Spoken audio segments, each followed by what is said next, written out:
Oh, this is your boy, the unlikely candidate. I'm sorry, guys. I was supposed to do this stream yesterday, and then the time thing ran out. And then y'all know I'm new to streaming. I've been shooting these videos for a minute, but I'm kind of new to streaming, so I'm a little weird.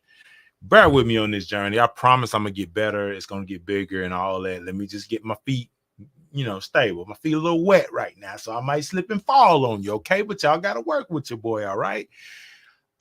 Anyway, this week has been a lot with Mayor Tiffany Henyard. I don't understand.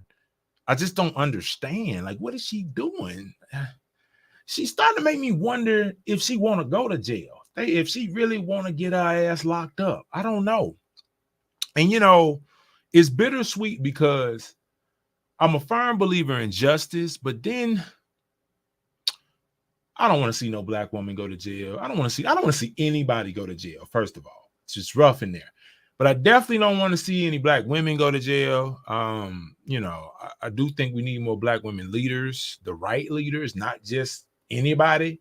Because when you just put anybody in here, look at what happens. There's so many capable black women leaders, so many.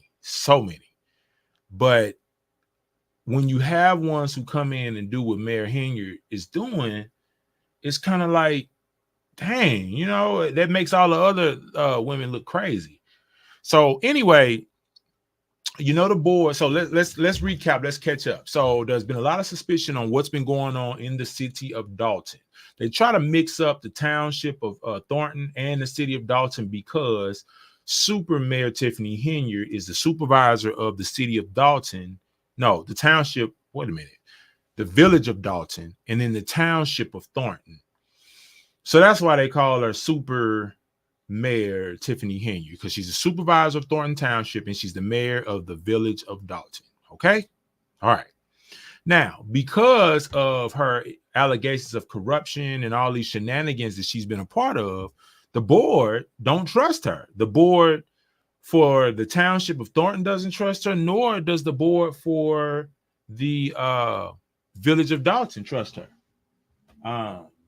And because of that, it's like it's created so many transparency issues for her, and it's gotten to the point where the trustees in Dolton are just like, man, she's gonna bankrupt us. We keep this up because they're saying she buying trucks and taking trips and giving overtime and all kinds of stuff. Makeup artists, PR people, lions, tigers, and bears. Oh my!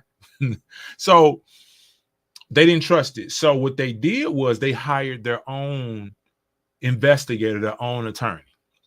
And that's where Lori Lightfoot comes in. So the trustees of the Village of Dolton hired Lori Lightfoot to look into what is going on in the Village of Dolton. Here's where it gets a little janky. Now, you know me, you guys. I'm an elected official. I have experience in this. I understand this on a deeper level, and some would say this stuff is risky with me doing it because they say, well, man, you kind of seen behind the curtain. You kind of still in position. Most politicians don't talk about this, but I think right, wrong, or indifferent, people need to know what they're signing up for. They need to know what's going on. It's your tax-paying dollars that's paying these politicians. So more of them need to let you know what's going on so you can get involved. It shouldn't be so cloak and dagger all the time. Now, yes, there are going to be some things that boards have to keep quiet and a secret temporarily just because it's a public safety issue. You don't want to panic the public. But for the most part, the people got a right to know what's happening. I mean, all the time, the people got a right to know what's happening, but it needs to be framed and phrased in a way that's real, that's honest, that's transparent. And sometimes you have to take time to find out what's going on. So I understand investigations, and I hope you do too. But being that I've been on the other side of this and understand how boards work, how mayors work, how committees work, how city finances work, I can give a different level of understanding and interpretation than many other reviewers have, because you have a lot of lawyers and reviewers who give good insight and commentary, but most of them, I would say probably 98, 99% of them have never done the jobs as being on a council, on a board, been the mayor, been an elected official. I have. And so that's the insight that I'm going to get to give to you guys. So anyway, I'm going to give my unbiased opinion because here's how I feel before we get into it. I have no strings or attachments to the city of Dolton, Illinois. And all I care about is that the people get what they deserve. If Tiffany Henyard is not guilty of these things, I want her to go scot-free and continue to build. If she is guilty, hey, however the judge see fit is what needs to go down, because you can't rob the people, especially your people, the people who look like you. Come on, what are we doing here? You know, that's part of the damn problem. Like, we take advantage of each other more than we take advantage of anybody else. So anyway, Lori Lightfoot already gave her preliminary findings from her investigation. I'm sorry, you guys. I jumped ahead. This is what normally happens. When the mayor takes office, they have positions that they get to nominate. Okay? They get to nominate the city administrator, they get to the police chief, the city attorney, the city engineer. And of course, it depends on the size of the city, but generally these are the people. The treasurer. Who else am I missing? The prosecuting attorney. Well, in this situation, usually it would be the city attorney that handles these matters, which they have one. I can't recall his name at this time, but the board does not trust her administration because they're saying Mayor Tiffany Henyard's administration is loyal to her and not necessarily loyal to what's best for the city. So because of that, what the board has done is they hired their own attorney to say, no, we need you all to represent the interests of the board and to represent the residents of Dolton. That's who Lori Lightfoot is to this board. She's their representation. Of course, she brings unique qualities because she was the mayor of Chicago and she's an attorney as well. And she knows what to look for. City government money, it's real interesting how it's done because you have certain, it's not like a regular business, right? It's certain accounts that the money has to go into and they can't be touched. And if you do touch them, you have to borrow from them. You have to pay them back in the allocated amount of time per state guidelines and federal guidelines. And you get audited. You're supposed to get audited every year, and these auditors check in. You have internal audits and external audits. Like, they don't play with this. You know, these are cities. This is city money, resident money. You got to look at it from the federal point of view. They don't want to be sure. They want to be sure somebody doesn't become mayor and then all of a sudden you start building a rogue state against the country. So the feds have a guideline. The state, same thing. They need to be sure you're not just doing anything you want to do, and now you got an enemy state against the state. So they have these different rules. And so just to give you an example, if you have money coming in that goes to parks and recreation, for example, let's say you got $100,000 there or $1 million, right? That's what it's for. You cannot use park and recreation money for the police department. Vice versa, if you have a police department account, you're not supposed to use police department money for parks and recreation. You have a capital improvement budget or fund. You're not supposed to use capital improvement fund for parks and recreation or police officers or salaries. That's supposed to be specifically for city buildings and such. And when you start commingling funds, mixing all the money up, it gets real, real crazy. And that's why they do audits every year. Every city in America has the audits internally, externally, to be sure you're doing right. And you got to report it at a certain time and do it a certain way. If you don't, your ass in trouble, flat out. So we're going to see what Lori Lightfoot has found. I'm a little nervous. You know, this is kind of a bittersweet thing we're finna get into. That's why I kind of hesitated, because I think she did this report maybe on Tuesday or something. And I didn't get to it. And part of me was like, I don't know if I want to really jump all the way in. But then I'm like, nah, I owe it to my people. I'm building here and I'm going to cover this and I'm going to give insight. Let me get into the whole thing. I don't want to get into pieces. I'm going to get into the whole thing myself.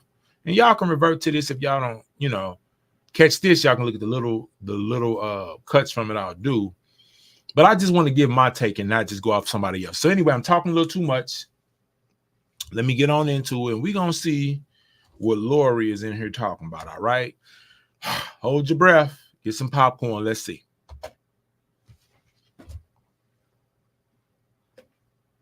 Okay. Y'all got to bear with me because y'all know I'm not a streaming master yet. I'm trying to figure it all out.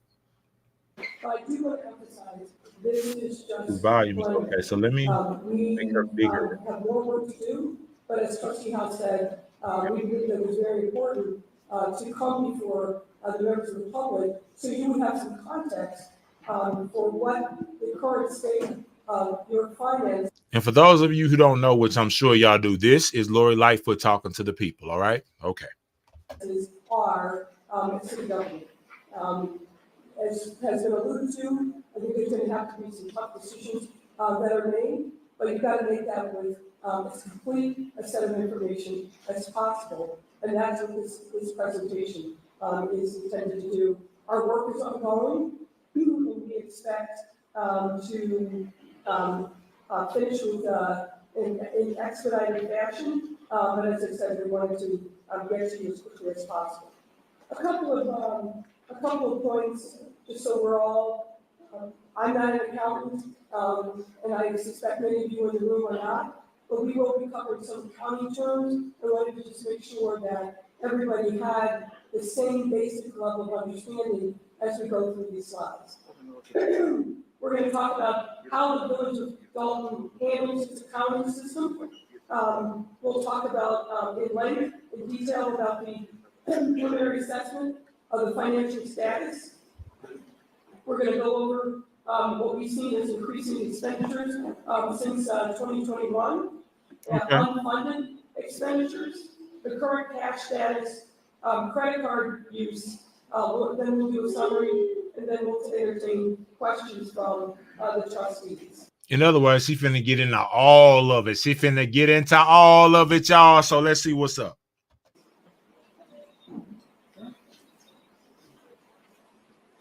So let me just jump right into it.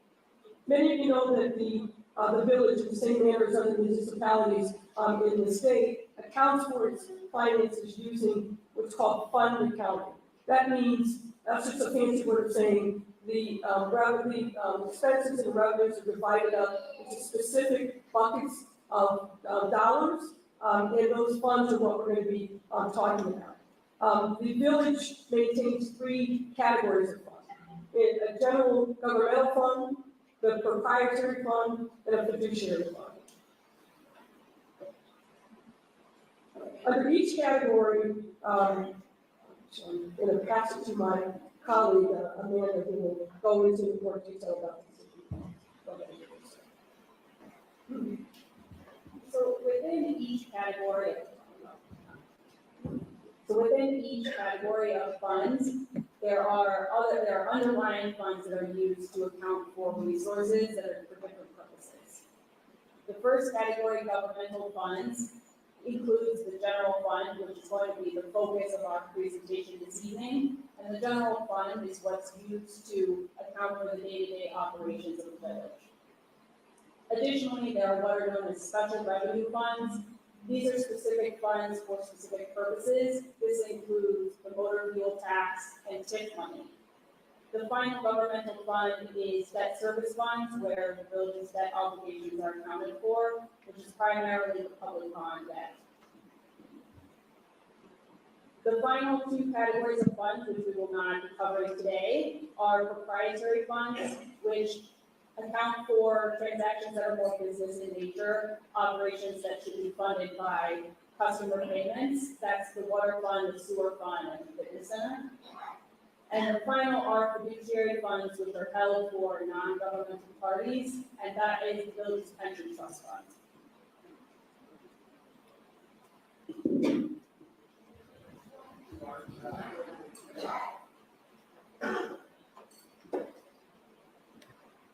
So let's jump into the specifics. Many of you know that the village's fiscal year runs from May 1 to April 30th. So it's those 12 months that can span 2 years. Certain financial disclosures are mandated under state law that the village reports to the comptroller of the state each fiscal year. Two documents that we're going to talk specifically about are the annual financial report, and you see the citation there, it's a state law, and the audited financial statements. The village has not, and let me repeat that, the village has not complied with these statutory requirements since fiscal year 2021. What? No What? financial report available. Wait a minute. Wait a goddamn minute. See, we starting off on the wrong foot already. Whoa. Since 2021. So wait a minute, because I'm not a math guy. 21 and 22, carry 2, 23, 24. It's August 2024. Y'all been playing with the money. Since 2021. We gonna double check, or if somebody can check for me, when did Tiffany get elected? Because what that already indicates is as soon as she got in office, they was like, we ain't finna watch the money no more. All right, I'm sorry. That low key pissed me off already. Come on, Lori. Come on, just make me feel better. And no audited financial statements after 2021.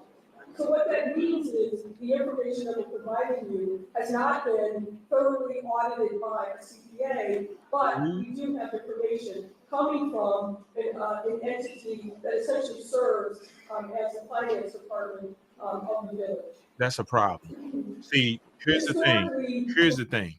Here's why that's a problem. So understand what she just said. So basically, you got the chicken you got the fox watching the hen house, basically. So if you got the financial department on the inside saying, yeah, the money's good, we taking care of everything, what's wrong with that? Y'all already know what's wrong with that. That's why you're supposed to get a third party firm that comes in, looks over your shoulder. They can guide you. They can tell you what you're doing wrong, what you shouldn't be doing. And what the financial team inside of the city is supposed to do is correspond with these people throughout the year in case they have any questions on, am I doing this right? Is there something wrong or whatever? And then when the time comes, that part of the year, that firm comes in and do a full audit. So it's like they're friendly but not friends. And then they come in and do a full audit like, we don't like you, we don't know you, y'all better not mess this money up, which helps the city stay in compliance no matter what happens. All right, let's jump back into it. From what we can tell, the village has had small or no full-time financial staff. At various times, even though statutorily there's a provision for a city treasurer, none exists and hasn't for some time. There's a provision for a finance director. There's been intermittent people that have served that role, but that role has been taken as of May of this year. And before that, the person who held the role started working part-time as of the end of December in 2023. So as you can see, given the lean or no financial staff, there's a lot of dependence upon the John Kasparic accounting firm, which is functionally operated as the village's finance department for some time.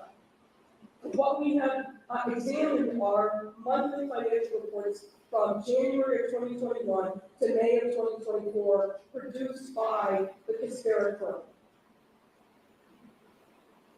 And as I mentioned, due to the village's failure to conduct an audited financial statement, we have to caveat the accuracy of the information, but we feel fairly confident based upon lining out not only the monthly reports, but looking at bank statements that match up with the information that's in the financial reports. And we had the opportunity to talk to some of the folks at the Kasparic firm who are responsible for managing the finances of the village, and that work is ongoing.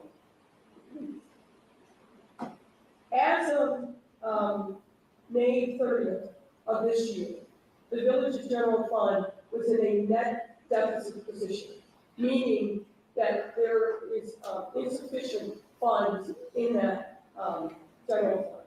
Oh no. As we mentioned, the general fund is used to account for the majority of the village's day-to-day operations, including payroll and vendor payments. What? Wait. So that's why people ain't been getting paid. They said that the general fund is at a deficiency. It has insufficient funds. The general fund, that's general revenue. That's how you pay salaries. That's how you pay the lights. That's how you do all that. That's how you pay the city light bill. See, that's stuff that people don't think about.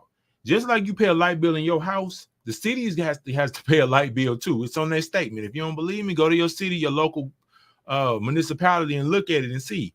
That's a thing. And so usually cities also have credit ratings every year. So they may have been running this city on credit. And if so, that's a problem. And it's a shame too that she said earlier that The financial director position has been vacant, and the treasurer position, they didn't put one in place. You got two things when you have money issues. You got people just completely mishandling it because they being greedy and doing stuff. And then you got people who just making a lot of mistakes because they're not financial people. Like me, for example. I'm not a financial guy. So even though I've had all the courses and all that, I went to school, did everything.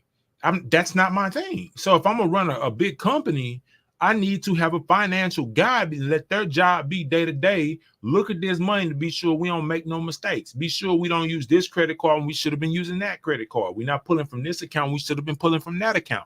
And that's easy to happen. That's really, really easy. And it can get out of control when you're dealing with thousands of dollars, hundreds of dollars, really, but thousands. But then when you're talking about millions, the bigger the bag, the bigger the problem.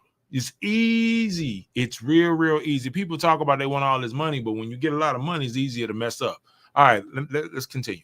Special revenue fund and debt service fund, however, are in a positive position, but each of those funds are restricted funds, meaning you cannot borrow from one to get to the other.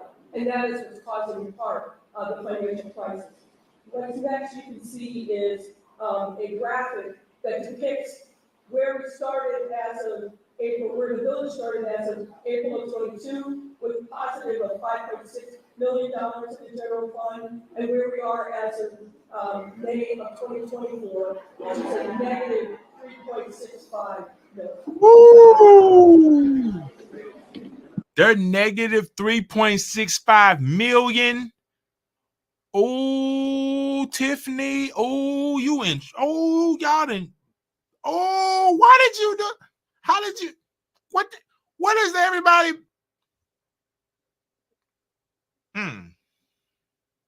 All right. Earmuffs, because I'm finna go on a little rant here. I think I speak for everybody in the city of Dolton when I say, what the fuck have y'all been doing? Y'all negative $3.6 million? For real? Like, I mean, negative $300, $30, $3,000, whatever. $30,000, I mean, $3 million. Why y'all ain't figure this out when y'all start looking like, hey?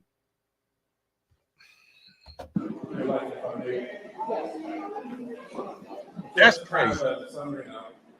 Just quick numbers on a 2-year span. That we're talking about a $9 million swing or $9 million of deficit over that course of time. Would that be accurate?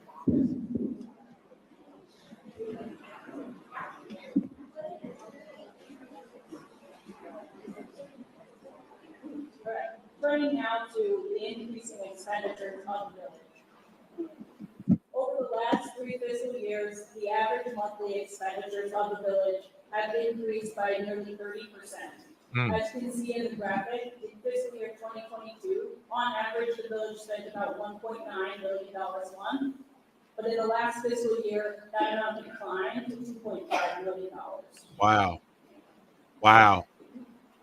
These increasing expenditures have not been accompanied by corresponding increases in revenue. Again, as you see in the graph in the blue bars, the revenues have remained relatively the same over that time period, around just over $24 million, while expenditures have climbed from $23 million in 2022 to $30 million in 2024. Ultimately, in fiscal years 2023 and 2024, expenditures exceeded revenue. Specifically, in 2024, it was over $5 million more in expenditures than revenues. That's crazy as hell. To look further at the increasing expenditures, the table on the screen highlights the 2 village departments that are the main drivers of this spending increase: the General Administration and Administrative Compensation Department and the Police Department. Wow.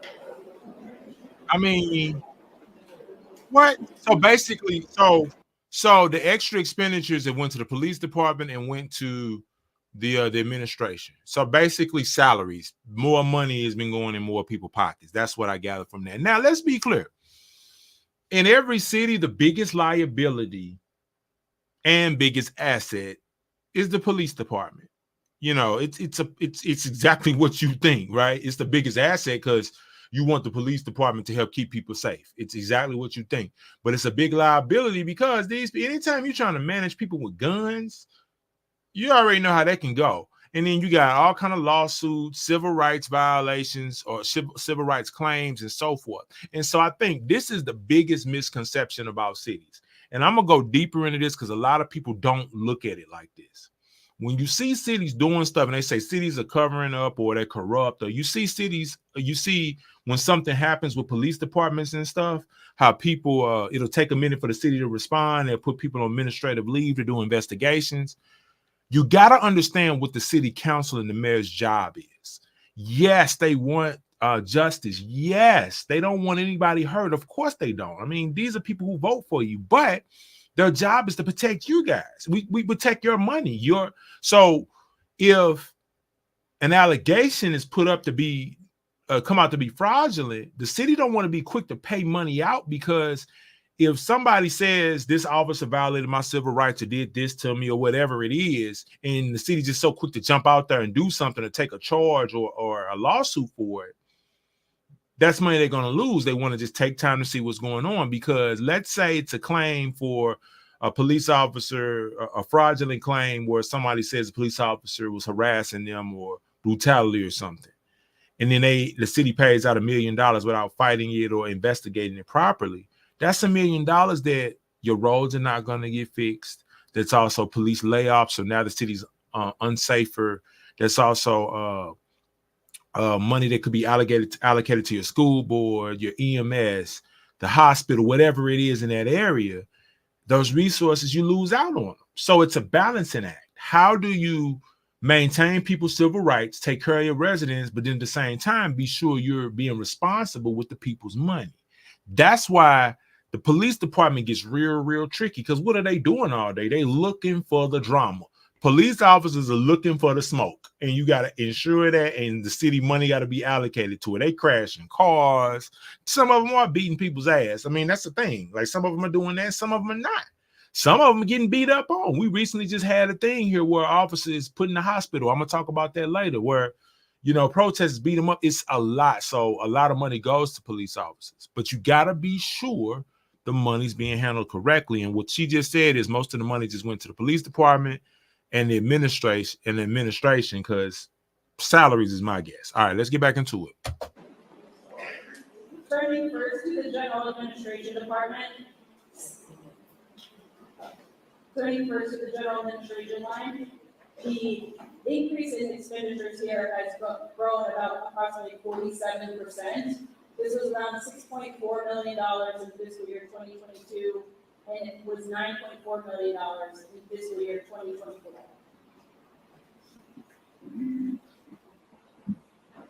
There have been increases in general administration spending in nearly every area, but there are a handful that stick out the most.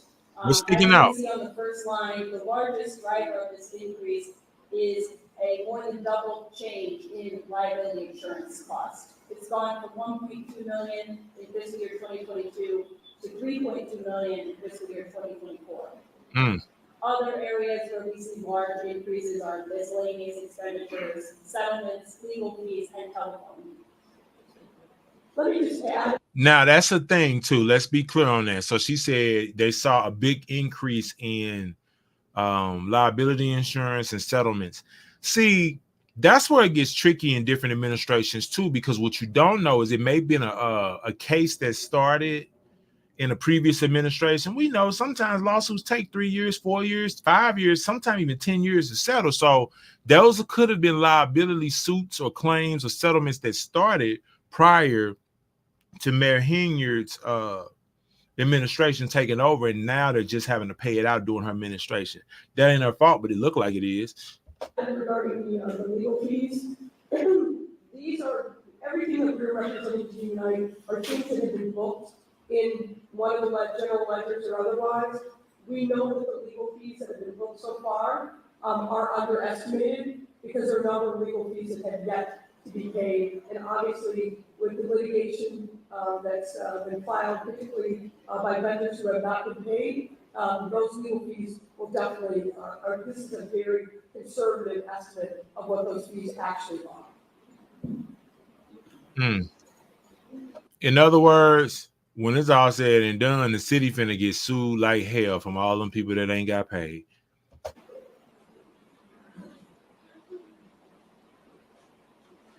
Let me drill a little bit down also in what we're seeing so far with the police department. Those expenditures have increased approximately 21% since FY '22. Some of that is obviously driven by the union contract and making sure that there's retro pay and that police officers are compensated according to the collective bargaining agreement. Within the police department expenditures, categories with large increases include overtime, other miscellaneous expenses, and I will tell you, we don't know exactly what that is, but we're working on unpacking that, contractual services, other professional services, and medical insurance. We wanted to highlight for you, particularly given overtime, what we saw as two outliers in officers, Officer Terry Young and Officer William Green. Both of these individuals in the last 2 years have earned more in overtime than their base compensation. That's crazy. How do you earn more in overtime than your base compensation in any job? Like, let me know. Like, I've never been in payroll like that, but like, that sounds crazy to me. Like, for real? And you're a police officer too? How that work? Because this is the thing. Police officers, they only supposed to work a certain amount of overtime anyway, because we don't want them to go to sleep behind the steering wheel. You know, they're patrolling, they're riding around in cars all day. You don't want them to just work on and on and on. Something that may increase the chances of things happening, which will increase the liability, which will increase insurance claims. It's a domino. So you want to stay away from that. And you can see these numbers here. Officer Terry Young in FY 2023 earned $194,290 total. Damn. Salary and overtime. And then in FY 2024, that increased to $227,351, combining the base salary and the overtime. What police officer do you know in America that make 230 something thousand? What police officer earns 200 and something $1,000? Like a police officer. I can see a chief, I can see a commissioner, I can see that. But a regular officer making that kind of money, that's crazy. I'm not saying that because they do put their lives on the line. I'm not saying they don't deserve that kind of money. I get it. And we can debate that at a later time. What I'm saying is, I'm not talking about what you should get. I'm talking about what you do get. My question is, who has heard of a police officer making over $200,000 a year? That's crazy. Officer Reed for FY 2023 had a total earnings of $145,450. And officer, and in FY 2024, $192,732. We thought it also important for you to know that Acting Chief Lacey has accumulated overtime. It's our understanding that he. Okay, wait. This is already finna be a problem. Chief Lacey has accumulated overtime. Now, I don't know how they contracts work here in this city, because again, you got different classes of city, 4th class, 3rd class, 2nd class, villages, charter cities, whatever. But I'm used to the rules in a 4th class city. City of St. Louis is 4th class, city of Chicago is 4th class. It's a lot of different 4th class cities, right? But usually we have a term, and the officers use it too. They call them white shirts. So when you see chiefs and management in police departments, they're white shirts, chiefs, captains, lieutenants, stuff like that. Usually they're not a part of the union. Usually it's just the officers, sergeants, corporals, some detectives, whatever. They've opted in to be a part of the union. In the union contracts, you have to allocate a certain kind of plan. Let me say that to scope everything. A plan for how overtime is going to work. Roughly how much you're going to pay the people, roughly how much they can work, all that kind of stuff. But usually the white shirts, such as the lieutenants, the captains, the lieutenants, the captains, the colonels, the chiefs, they're not really a part of that. They usually get a set salary, and that's what they get. You really don't. And some of them do get overtime, but they don't get overtime like crazy. So I don't know about that. That's wild. Is not part of the collective bargaining unit and has not been for some time, which under normal circumstances would mean that it is not entitled to overtime. But as you can see here, for FY22, FY23, and FY24, and we're now in fiscal year 2025, through those 4 years, he's accumulated $215,747 just in overtime. Wow. That's why he be trying to shut them meetings down like that. He'll kick some ass for Tiffany because she been making sure they got that money. See, that's what she doing. If I had to just guess what's been going on, all this is alleged, you know what I mean? We still trying to see what the FBI gonna say and everything like that. She got a whole thing going on and she's paying these people overtime to do whatever she say. That's what it is. And that's how she compensates them. Y'all finna get this overtime. And she's treating these people like her personal task force. Now we're going to move, ladies and gentlemen, to unfunded expenditures. And this is what we focus on, as we alluded to. We're going to move to unfunded expenditures, and this is really focused on checks that have been approved by the board from warrant lists that have come before the Board of Trustees, but held and not sent to the vendors.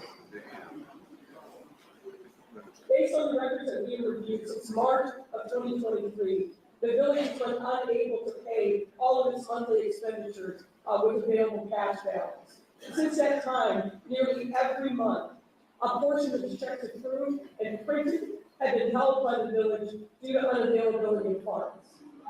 Per records from the John Casper firm, as of June 18, 2024, there are 589 checks totaling over $6 million that have been approved, printed, but not transmitted to vendors.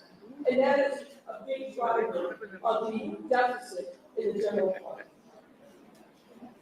This over $6 million in health checks, I want to caution, does not account for additional monies potentially owed by the village to vendors for which checks have not even been printed. These categories which we are looking into include, for example, invoices that have been received by village departments, but for one reason or other may not have been entered into the accounting system, which is called My Viewpoint.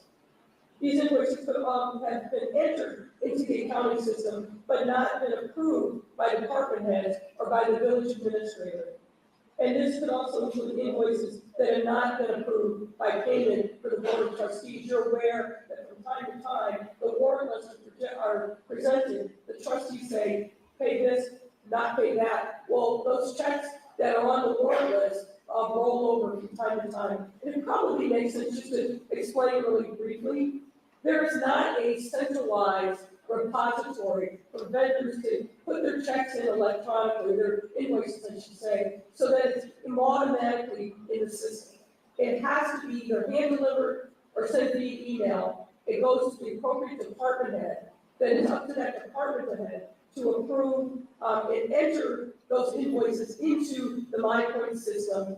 And it depends upon the dollar amount of the invoice, who has final approval for those invoices to make it onto the warrant list. But that's the way the process works now. It will not surprise you that one of the recommendations that we will have when we finish our work is that the village invest in an automated system so that nothing falls between the cracks. The vendor will be able to see real time where is my invoice moving through the system, and you'll know where it sits, either with the department head or otherwise.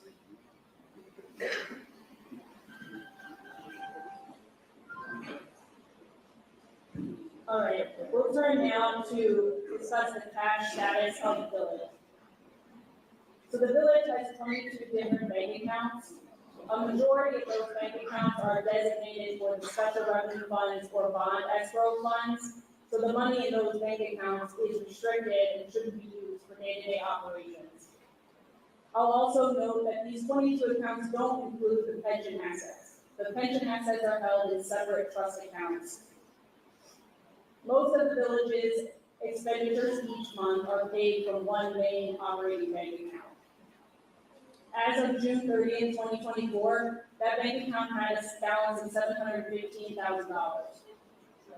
As of April 30th, 2021, that account had a balance of almost $1.5 million.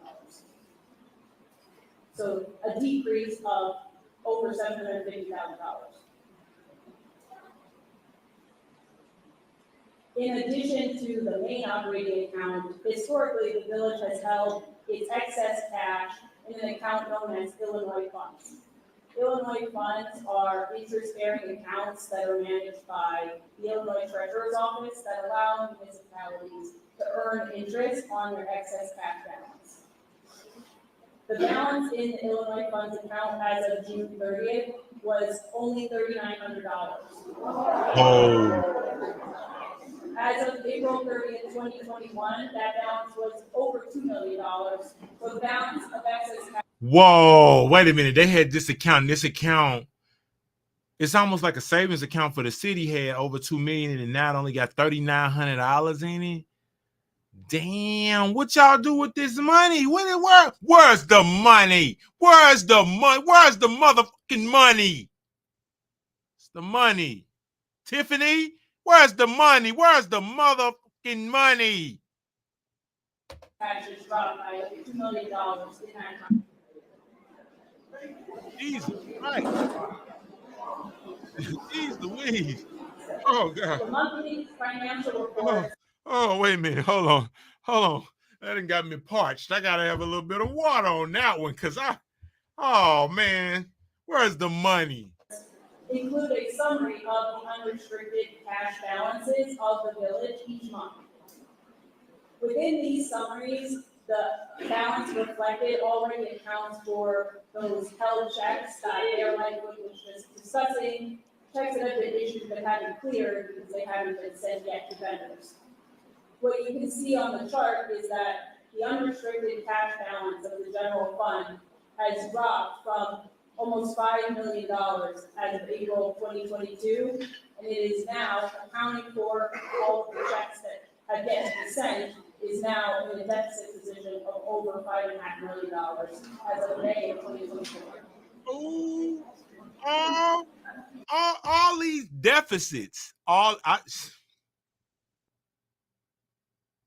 it done got real, y'all. I think wait, hold on, man. Wait. Let me be clear. Let me get serious for a moment. Stop being so damn dramatic. She probably going to jail. Now, maybe it's something we don't know. Listen, I'm gonna be Otis optimistic right now, okay? Maybe there's something we don't understand. Okay, that's what it is, y'all. We don't know what's going on. She taking care. We don't know. I don't know how much all them wigs cost. I don't know what it is, but I'm telling you, she probably going to jail. I don't even know how to take up for her, man. I want to take up for her because on the low, I think she kind of cute, ghetto, but I think she kind of cute. I don't want to see her go to jail, but. Damn, Tiffany, what you doing? Come on, baby, what you doing? That ain't your money. It's not yours, and it's missing. You don't know what happened. All right, let's focus back in on Lori. Lori's goons. Lori got some goons too. You see, come on, girl. What else you got?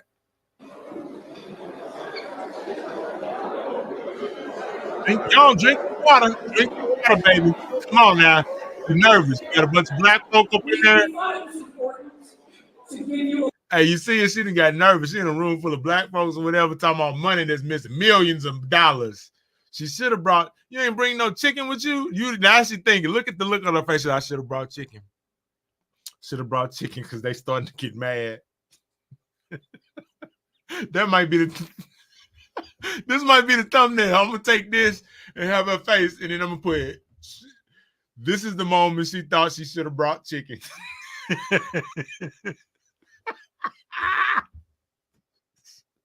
All right. All right, let me stop. All right. A little bit of insight into credit card use by village employees. We do not have complete information yet. It is our hope that we will get further cooperation and be able to have a complete picture of credit cards, but we wanted to share with you what we do know so far. We are aware that over this time period, from 2021 to the present, the village used 6 different credit cards at various points, from January 2021 through May of this year. 4 American Express cards that appear to have been used by various folks within the police department. The statements for these accounts were addressed to Ernest Mobley, Robin Collins, and Louis Lacey. Mayor, I can protect that for a moment. Former Deputy Chief Mobley is present with us and our amazing officer, so I'm sorry there was no misuse or misconduct on that behalf. So I want to make sure I state that because he's been an exemplary officer. Yeah, we all we know is what we've seen in the paper so far. We've not interviewed any of these folks to get a better understanding of the specifics around credit card use. We have some knowledge of that, but we'll share that as part of the final report. There's 1 American Express card for which statements are addressed to Keith Freeman, the village administrator, and there was 1 Fifth Third card which statements are addressed to the village. We've been told that that card is no longer in use.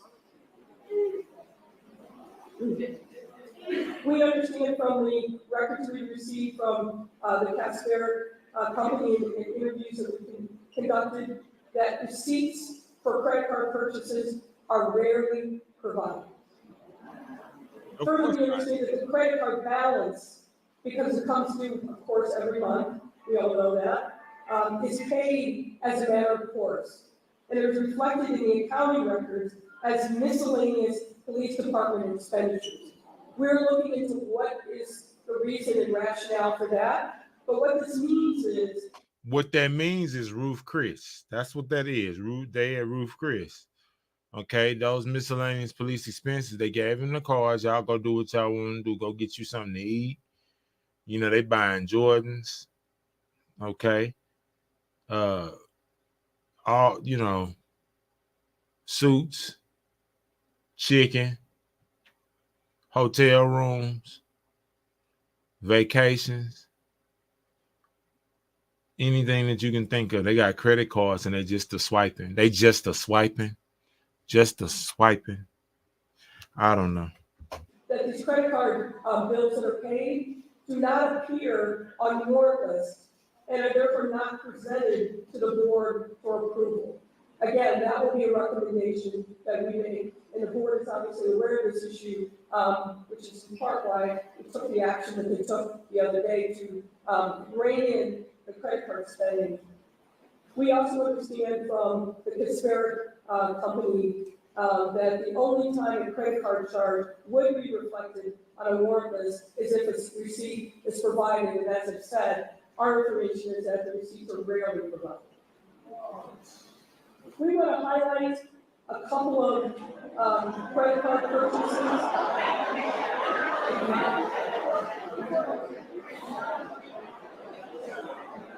You're having the same reaction that we did with yourself.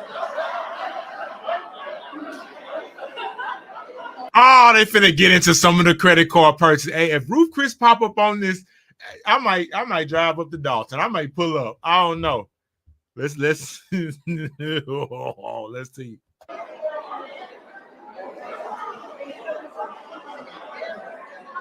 So in particular, we were very concerned to see the top 3 purchases that were highlighted for you that were booked on January 5th of 2023. That's roughly $40,000, a little more than that, in credit card purchases on Amazon in the same day. So they was on Amazon. They spent 40 G's on Amazon, cuz. Like, for real, what you getting? Like, cause okay, all right. I mean, full disclosure, I low-key got an Amazon addiction too. I kind of do. But I ain't spending 40 grand of my own money. I damn sure ain't spending 40 grand of somebody else's, and I better not be spending 40 grand of the city's money. What? That's that wig money. That's wig budget. That's why they look good. That's wig budget. Mayor Tiffany Henyard has a $40,000 wig budget from Amazon that Dolton has been paying flat out, because that's the only way she spent 40 grand in credit cards in January 2023. Like, for real? Damn. Lori? And our understanding is that the village does not have an Amazon account. These are somebody using one of the credit cards and charging these amounts using their tax. We suspect we're going to see. Somebody check to see if you can get body cams for police officers on Amazon. As you can see, expenditures at Target, Walgreens, Best Buy, a number of charges that raise questions in our mind. Are these legitimate purchases using the credit? What we've also found in the credit cards, I know that there's been a lot of interest in travel, and we have highlighted here on this slide some of the travel that is reflected in the village credit cards. Birmingham, Alabama, and Montgomery, Alabama, in March of 2023 with 5 no travelers. Washington, D.C. in 2023 with 4 no travelers. Las Vegas, Nevada with 8 no travelers. Jackson, Mississippi in June of 2023 with 3 no travelers. Austin, Texas in July of 2023 with 3 no travelers. Portland, Oregon in July of 2023 with 4 travelers. Central and Southern Illinois in September of 2023. I think you're aware of what happened during that time. 10 hotel rooms booked during that travel. Travel to New York City in October of 2023, 1 traveler. Atlanta, Georgia in November of 2023, 1 traveler on the village's credit cards. And I caveat that because we will, and are continuing to look at, I'll say, cross-pollination between the village and the township and the credit. I've never heard anybody say cross-pollination when it comes to finances. Usually they say commingling, not cross-pollination. Same thing. I think her way is more creative. The B. Lori Lightfoot, she coming in real heavy. Card use there as well.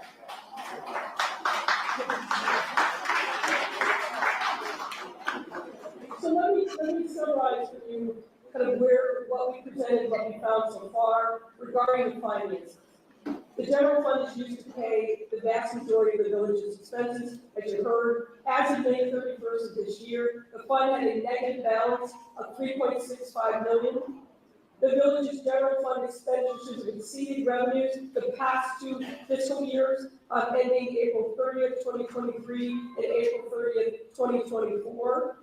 As of June 30th of this year, the cash on hand in unrestricted accounts is insufficient to cover the held checks valuing $6.1 million.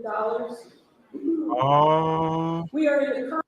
So basically what she's saying is they have $6 million in unpaid invoices for people who've done work, and the city don't have enough money to cover it. Damn. Current fiscal year of FY 2025, and the village has no budget that's been passed this year. The village's financial records have not been audited since FY 2021, and the village has not filed the mandated state annual reports since FY 2021. So where are we in terms of next steps?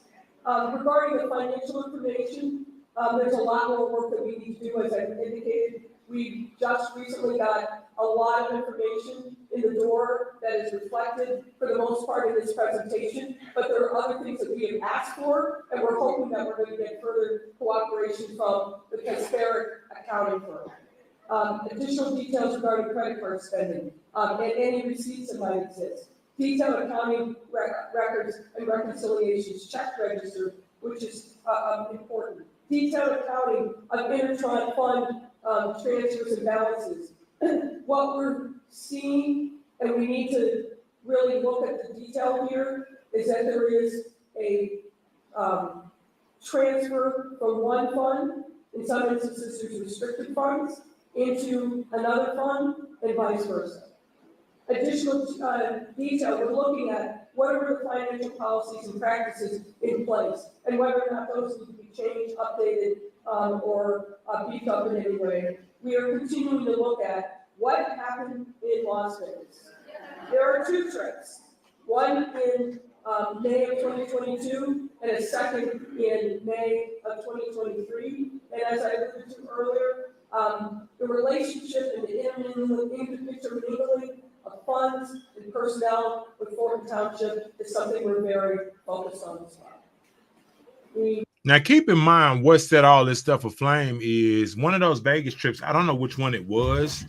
One of them is when Mayor Tiffany Henyard's assistant was allegedly assaulted, and so that's where one of the trustee members was a part of that. You know, I think there's an ongoing investigation and all that. I only know what the news said about the investigation, but allegedly something happened there. She was taken advantage of. She has a case against him and so forth and so on, and that's still developing too.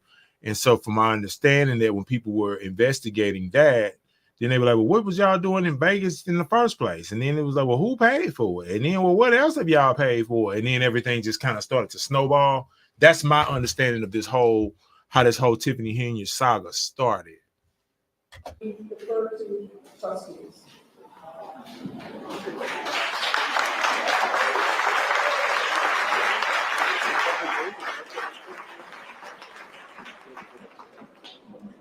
Well, first, and it's interesting how it started because all of this stuff it's the age-old thing, man. All the drama starts over some ass. That's where it starts, man. You know, somebody sleeping with somebody, and then ass will get you in trouble. That's why it's just important to just go and get married and stay monogamous so that stuff don't happen. Because it started there, and then $6 million disappeared. I mean, come on. first and foremost, I want to thank Mayor Lightfoot, her colleagues, as well as our legislative attorneys as well for the time and effort put into that. So again, I'll ask for a round of applause for the work.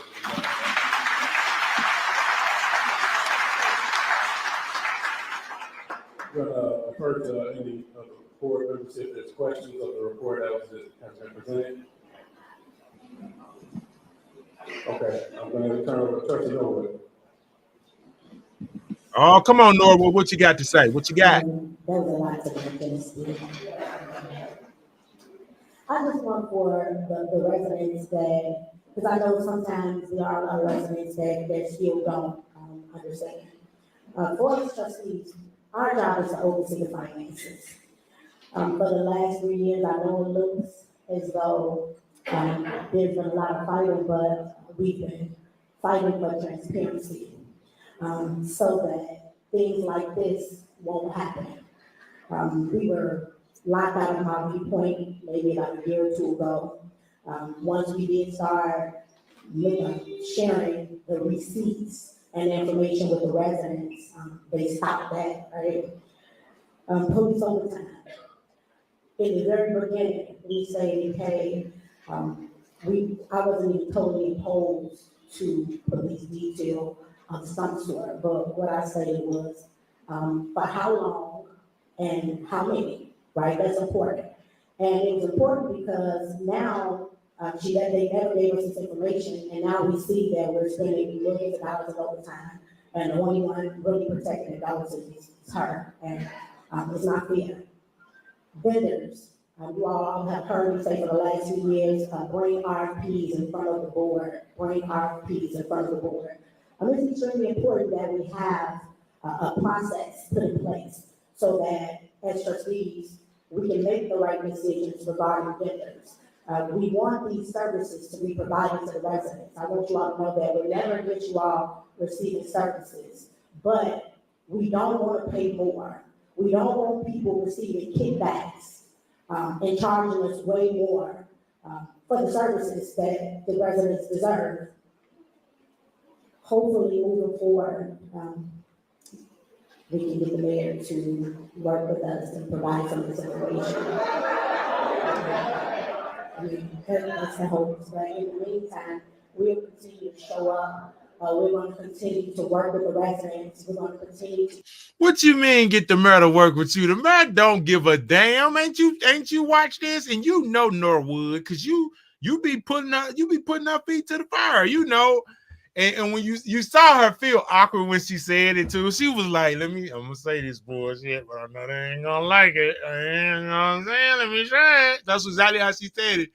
Because what she didn't want to say is she wanted to catch the mayor outside. That's what she wanted to say, but you gotta remember, they politicians too. They may run for mayor, and you got some residents that is upset as they may be, as hostile as they can be. They don't really want to see smoke like that. They ain't really trying to see it all go to hell. You know, they still want you to be civil, even though it's a lot of times in these meetings, in these situations, you want to whoop ass. That's what you want to do. You want to whoop ass. But, you know, a lot of residents don't like that. They may talk that talk, but they really want to see you handle it like an adult. So get you the information, right? And let's just hang in there. We're almost there. We hanging, baby. Steps. In terms of the board, because we still want to try to work with this administration to the end. Our goal is still to attempt, no matter what, for the residents. So I just want you all to know that we want to work together. That's the goal. We are put here for checks and balances, and hopefully make this operating things in front of us. Thank you. They're not going to do it. No, it's not going to happen. They hiding. They scared because people going to jail. All right, Belcher, what you got? I know that's everything in my soul to sit here and stomach this report. As we've been saying, and I'm gonna refer back to Trustee Lori, but anybody that has watched the meetings, I said the checks are sitting on the desk that ain't in cash. Nobody has to come to a board meeting and tell a lie about anything. It's common sense. It's simple multiplication. When you have people emailing you every day about their invoices and payments. This goes as far back as June 9, 2022. It's sad. It's sickening. People came last month when we got our tax bills in an uproar about the tax. Can y'all imagine what we do take initiative to even start straightening this out, how our tax bills are gonna look? That $6.8 million didn't ever come. And it was spent before deposit. It's simple math. $6 million, $6.1 million in checks sitting somewhere. $40,000 at Amazon. What a slap in the face to everybody that resides in 60419 zip code. $40,000 at Amazon. What did you buy for $40,000? I'm telling you, it was wigs, and that's what old boy said. He said the wig, you and your wigs. That's what it is. I mean, damn, 40 grand. Jesus, you need to stop it. They need to. I don't know, man. Like that, and I think she knew. It was gonna hit the fan one day. That's why she had the police detail, because she's like, yeah, they're gonna try to whoop my ass one day. They may try to do something to me, and I don't want them to, right? I don't, because it ain't gonna solve nothing. Violence don't do nothing but beget more violence. But It's like this. It's okay to say what should happen. She should get her ass whooped, but we don't want that to happen. I don't want any violence. I ain't that guy. I ain't trying to advocate no violence. Nobody better not touch her. Please don't do that. But that don't mean that you can't feel that way. You can feel that way. You can think that way, but don't do it, because it's mismanaging funds. That's money that could have went to help some seniors. They could have helped some of our children. That's sad. That really, really sucks. 40 grand?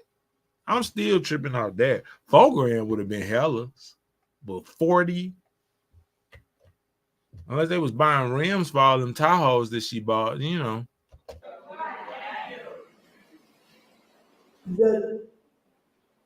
The meeting and, Mayor Lightfoot, I'm so grateful for this information that you provided, because it takes somebody else to come in to show that we've been trying to stop this. And we've been doing minimal damage. So could you have imagined if we just sat up there and approved everything that was going on? Because she gonna ride off with her BMW and we're still being stuck. We have been financially wrecked. And when people rape people, they get anything they deserve.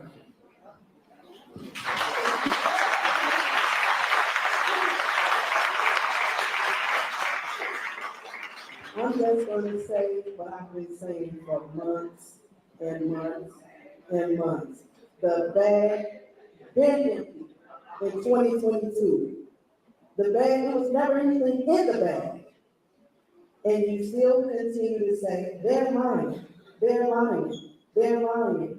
Here is proof for everyone to see, and even the ones who doubt us. If you don't see through this, there's nothing I can say to you. Even last week, sitting with Mayor Lightfoot, it's a punch in the gut. As the lady said from out of town, you've been hoodwinked, you've been bamboozled. You've been hoodwinked. That's right. The city of Dolton has been bamboozled, hoodwinked, led astray. And then, listen, Mayor Henyard had the mitigated gall to say at the last meeting, I'm the leader and y'all got to learn how to follow. And she knew it was some bullshit because she started laughing. Look at the other video I had up. She started giggling about it because she knew, yeah, y'all probably shouldn't be following me, but it is what it is. And that's a shame, man. Like, it's refreshing to know the truth, but then it's kind of sad to know that this happening, because what this really means is a Black woman who could have been a strong, positive Black leader has destroyed or planted the seeds to destroy a city that's up and coming, that looks like her. That's the sad truth. I make jokes, I'm silly, but this is really, really sad, man. It's disheartening, it's disheartening. All of that, and for a person to sit there and constantly lie. Every board meeting. I don't say much because I just can't see how the girl talking lies like that. It's unbelievable for a person to say that and for people to believe. So we thank God for Mayor Lightfoot's being here today, her presentation. Now, this doesn't open up the eyes to these residents and let us know what as we say, the Black jobs mean Black vote. Everybody, tell somebody. February of 2025, clean house. Clean house. You got to. This is just unbelievable. I mean, to even see that people I said last week, it's a stomach day. I've been punched all over tonight. It's ridiculous to see how our tax dollars have been recklessly spent by this young lady. So definitely give us time, residents, we're asking you to work with us, we're doing our very, very best. So definitely hang in there with us. And thank you all again for coming out tonight.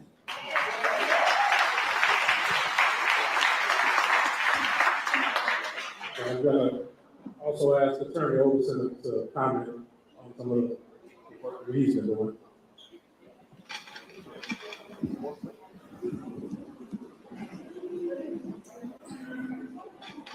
So my takeaways from tonight and what we have seen over the last 3 years, we have been legislative counsel for these trustees.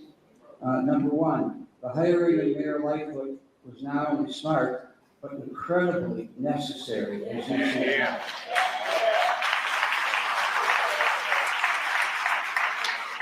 Her work is extraordinary and will continue to produce information for this board and for the public, which you need to know and the board needs to know in order to try to right the ship. Without her and her skill and her staff, we wouldn't be sitting here tonight with this information for you.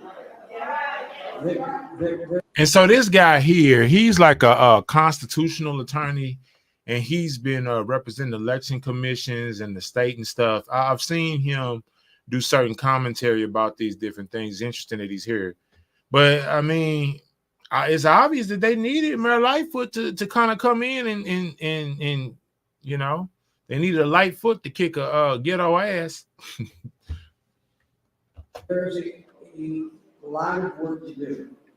More financial discovery from Mayor Lightfoot, more layoffs and readjustment of personnel, leadership change at the police department, stopping of harassment of employees, and for us, the lawyers, trying to work with the 40+ lawsuits that have been filed against this village in the last 3 years. Our firm has not been paid for 3 years. Why? Because the mayor won't sign the checks. His firm ain't been paid in 3 years. Now, see, I don't know what law firm y'all know gonna work for 3 years and not get paid. Now, see, I don't know. I was with dude until he said that. Now, he may not be lying. When y'all heard an attorney work for 3 years and don't get paid? Usually them attorneys don't play. They don't play that, especially. I don't know about that, sir. Of us leaving. She has a motion to fire us on every agenda and usually rails against us on every agenda. But I can tell you this, we're not leaving and we're staying in power.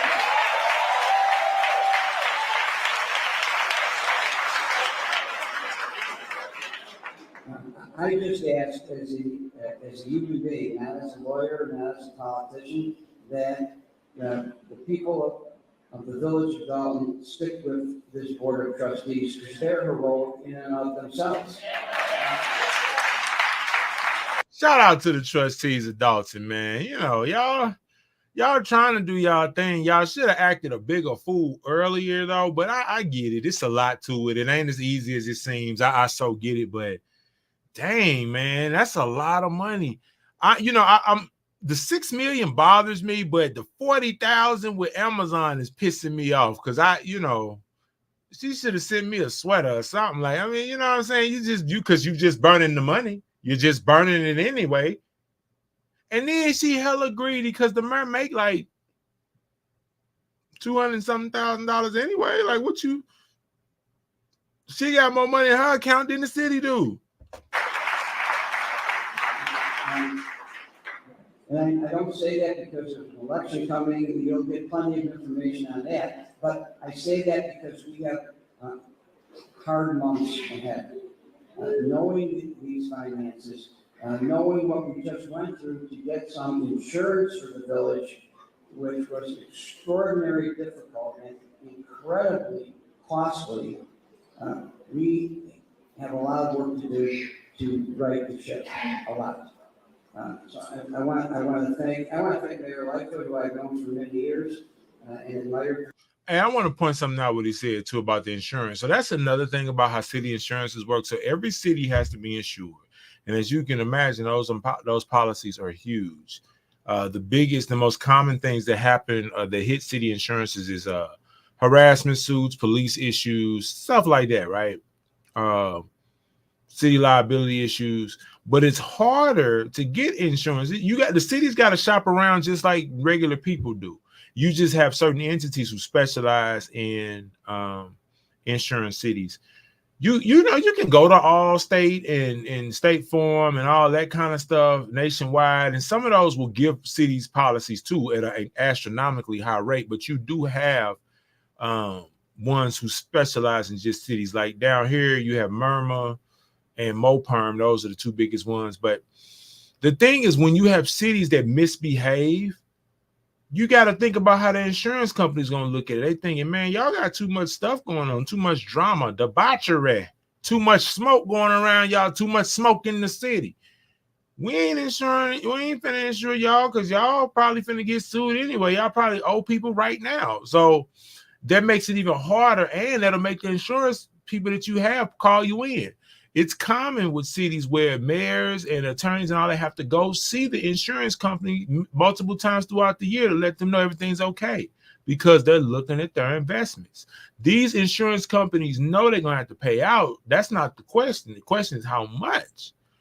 You know, and when you got somebody like Mayor Tiffany Henyard playing like this, that's going to shoot them rates up, if not make the company drop them anyway. It's crazy. For many years, and your staff. And I certainly want to thank the Mayor Pro Tem and the trustees and your wonderful clerk who works under difficult conditions.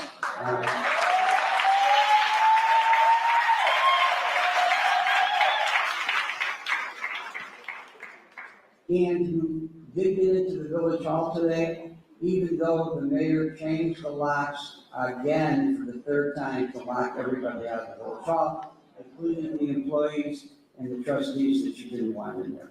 So we continue, every day there's something to do. So I just want to thank Jason House. So Mayor Tiffany Henyard changed the locks of City Hall again. It's you changing locks, you're spending money that you ain't supposed to be spending. You all on Amazon, you firing chiefs, you firing city administrators. You guys, this ain't looking good for her. I'm sorry. Mayor Tiffany's going to jail. And that restitution gonna be that's gonna be a thing there, man. And the board and Mayor Lightfoot. Thank you.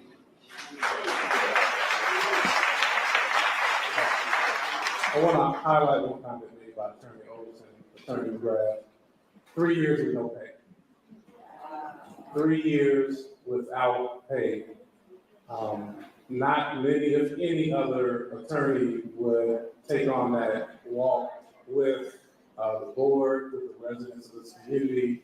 And it seemed that every turn as things were getting worse, Bert got more pissed. So I was just dad at him and said, "You heard what she said about you?" But in all candidly speaking, there is, when we talk about partnerships and what it takes for us to try to get to an end. And I'm saying this because, as you see, we have a big hole. So we want to make sure that the partnerships continue, because that's what's going to get us out of this hole as well. And I want to say thank you for the service that you have provided.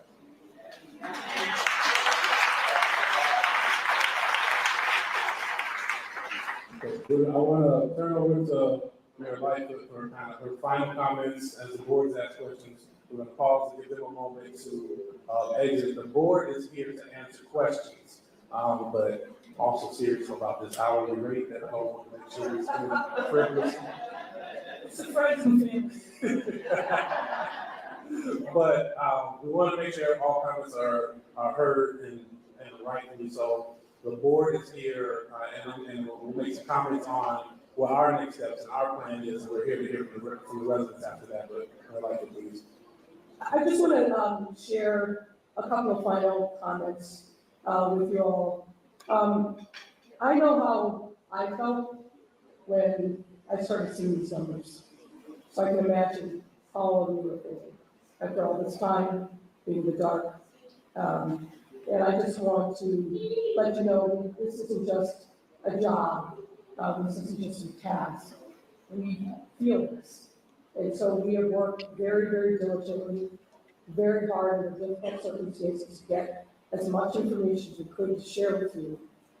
You may hear a number of things in the coming days. But what I can assure you is the information that we have shared, that we're putting our names on, is drawn directly from the financial records of this village. We wouldn't be here sharing this information, advising the trustees, and talking with legislative council if we didn't have confidence in the numbers. There are a number of other things we know, but we aren't ready yet. We got to verify 20 ways through Sunday. But this, if you hear this is fake news, it's not real. This is real. The last thing I'll say is we figured that folks would probably want to take a little time to study these numbers in a little more detail. We have 100 copies of this deck that we will leave, paper copies. So after the meeting is over, you can feel free to come get them, first come, first serve. Don't worry, media, we've already shared the electronic copies with you all, so we should have that. But again, thank you for showing up for yourselves and for your families and for the community.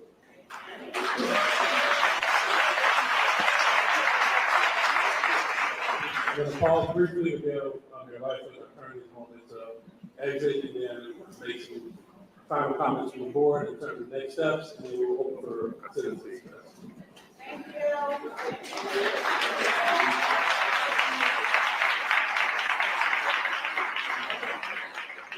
Yeah. Oh my goodness.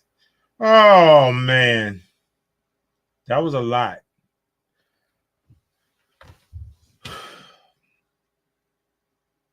I don't really know how to follow it up, man. I mean, so what did they really say? All right. So the city got over 500 and something checks out there that ain't been paid, that total into about $6 million that need to be paid. The city ain't got it. There was a fund that the city had.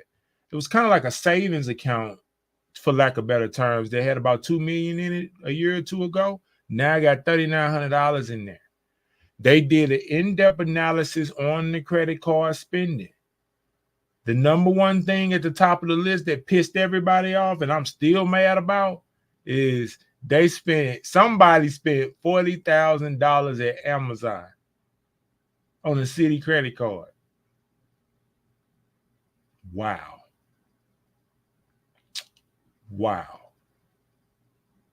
What were you buying?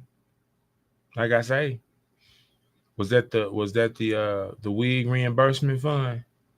Did they put rims on those Tahoe trucks that they shouldn't have got? Did they buy with the police officer, did you get them Gucci gun holsters? Like what y'all, because I don't think you can get that on Amazon. Is that a thing? I mean, I bet you can get a Gucci gun holster. I bet that, but I don't think you can get it on Amazon. No. I mean, they all in Vegas. I'm still thinking Ruth Chris is on there somewhere. I'm gonna try to get my hand on one of those decks so I can do an in-depth analysis on this stuff too, because that's crazy. Like, what are you doing, man? Anyway, this your boy, the unlikely candidate, and this stressed me out. I don't even, man. Whew. Moral of the story is, I think Super Mayor Tiffany Henyard is probably gonna do some time behind this, or it's gonna be it's gonna be a case. She's gonna have a case like YSL. Like, that's gonna be some shit there, boy. And we gonna cover it. I'm gonna be here for all of the debauchery, the smoke, the fire, the flame. And see, by then, I'm gonna have this streaming stuff mastered. So, it's gonna be smooth. Y'all gonna like it a lot better. Anyway, all right, thanks for tuning in. And I'm gonna start doing this more regularly, having my streams and get tighter on this. So y'all just work with me as I get better. And eventually I'm gonna be one of them guys. Y'all know how that's gonna go.